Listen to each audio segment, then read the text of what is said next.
So this is actually a little crazy. I actually showed up to one of my clinics who was struggling with sales. Like this was the bane of their existence.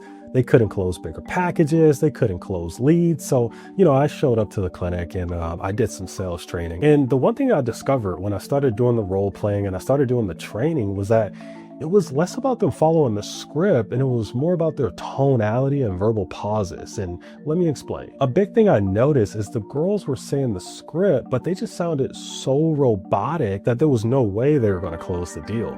So what we started to do was focus on how they delivered the script. And when they delivered the script, we wanted to also focus on verbal pauses. Now, a verbal pause is essentially adding in short pauses to draw in the listener. Because if you just word vomit through the script, then it actually raises the resistance of the prospect. So we went over verbal pauses, we went over tonality, and we got everything in check after a lot of role plays, and we actually increased their booking rate by 20%. Now, I want you guys to do the math on this. Imagine for every 10 leads you get, you actually book 2 more appointments by just fixing your tonality and your verbal pauses and nothing else. The amount of money that this unlocked for the clinic was incredible, and it's small things like this that are hidden in people's broken sales systems.